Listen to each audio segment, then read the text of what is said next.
The message left his phone before his heart could stop it, a single reckless moment slipping through tired fingers, and as soon as he realized what he had done, the room seemed to shrink, the walls closing in as panic crashed over him like cold water. A single dad, barely holding life together, had just sent a flirty text meant for no one at all straight to his boss, and 5 minutes later, his doorbell rang. Before the story pulls you deeper, take a moment right now to like, comment, share, and subscribe to this channel if you believe in kindness, second chances, and quiet miracles that arrive when we least expect them. And tell us in the comments where you're watching from, because stories like this connect hearts across the world. Ethan Carter had not planned for any of this. His life had become a series of careful calculations ever since his wife passed away 2 years earlier, leaving him alone with a grieving heart and a 6-year-old daughter named Lily whose laughter had dimmed but never disappeared. Every morning began before sunrise, with coffee brewed too strong, lunches packed with handwritten notes he hoped Lily would smile at later, and a constant knot of worry lodged deep in his chest. He worked as a project coordinator at a mid-sized architectural firm, a job that demanded focus he often struggled to maintain after sleepless nights and endless responsibilities. His boss, Victoria Reynolds, was known for her professionalism, discipline, and intimidating calm, a woman who walked into rooms like she already knew the outcome of every conversation. Ethan admired her from a distance, not in any reckless way, but as someone who represented stability, competence, and a life that seemed untouched by chaos. That evening had already been one of the hardest. Lily had come home from school quieter than usual, her backpack heavier with unspoken sadness.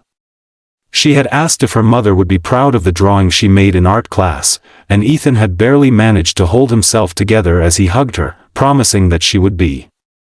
After putting her to bed, he sat alone on the couch, phone in hand, scrolling mindlessly, exhausted beyond words. He had been typing out a message meant for no one, a private note he never intended to send, a lonely confession shaped like humor, something light to distract himself from the weight of the day. Without realizing it, his thumb hit send, and the name at the top of the screen was Victoria Reynolds. The seconds after that stretched into eternity. His heart pounded as he stared at the screen, rereading the message over and over, his stomach dropping further each time. The text was harmless in intent but devastating in implication, playful, warm, far too personal for a professional relationship. Panic turned his hands cold as he imagined the consequences, the embarrassment, the possibility of losing the job that kept food on the table and lights on in his daughter's room. He tried to type an apology, deleted it, typed again, deleted it once more, paralyzed by fear. Then, 5 minutes later, the doorbell rang. Ethan froze. No one ever came by unannounced. His neighbors kept to themselves, and it was far too late for deliveries. His mind raced through impossible explanations until reality settled in, heavy and unavoidable. When he opened the door, there stood Victoria Reynolds, her coat still on, hair slightly wind-touched, eyes unreadable yet gentle in a way he had never seen before. She held her phone loosely at her side, as if it weighed more than it should. What followed was not anger or humiliation, but silence filled with something deeper. Victoria stepped inside, taking in the modest apartment, the toys tucked neatly into corners, the faint glow of a nightlight from Lily's room. The polished image Ethan had always associated with her softened as she saw the life he lived when no one at work was watching. He waited for judgment, for consequences, but instead, she sat, and the air between them shifted. Victoria had not come to confront him out of fury. She had come because something in that message felt human, painfully human, and it caught her on a night when she, too, felt unbearably alone. Beneath her success and authority was a woman who had sacrificed much of her personal life to her career, a woman who went home to an empty house and ate dinner in silence more often than she cared to admit.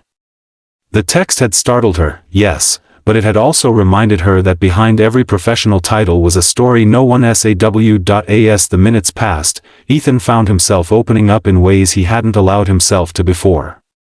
He spoke of Lily, of the nights spent learning how to braid hair and calm nightmares, of the constant fear of not being enough.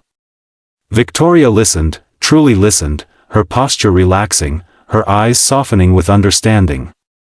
She shared pieces of herself too, not through dramatic confessions, but through quiet admissions of loneliness, of pressure, of the cost of always being strong.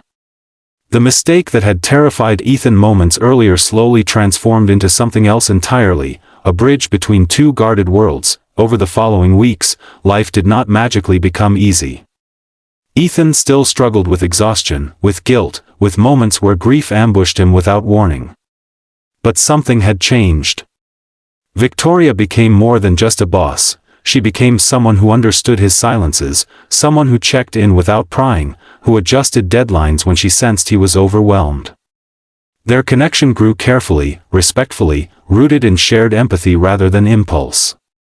Lily noticed too, asking why her father smiled at his phone sometimes, why the apartment felt warmer. Ethan wrestled with doubt constantly. He questioned whether he deserved happiness, whether allowing someone new into his and Lily's life was a betrayal of the love he had lost. Victoria faced her own fears, the vulnerability of letting down walls she had built over decades. Together, they moved slowly, learning that love did not replace what was gone but expanded to include what remained. The accident that once threatened to unravel Ethan's life had instead revealed a truth he never expected, that kindness often arrives disguised as mistakes. Seasons changed, and so did they. Lily grew more confident, her laughter returning in full force as she bonded with Victoria in gentle, organic ways. Family dinners became a thing again, filled with warmth instead of absence. Ethan found himself breathing easier, standing taller, no longer carrying the weight alone.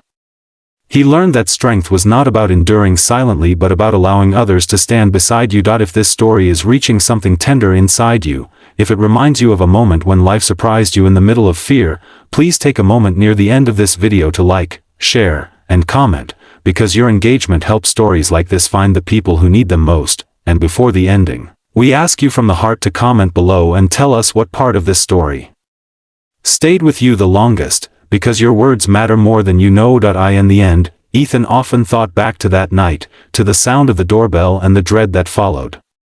He realized that sometimes, the moments we believe will destroy us are the very ones that save us.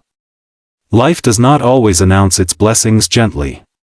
Sometimes they arrive 5 minutes after a mistake, standing quietly at the door, waiting to be let in.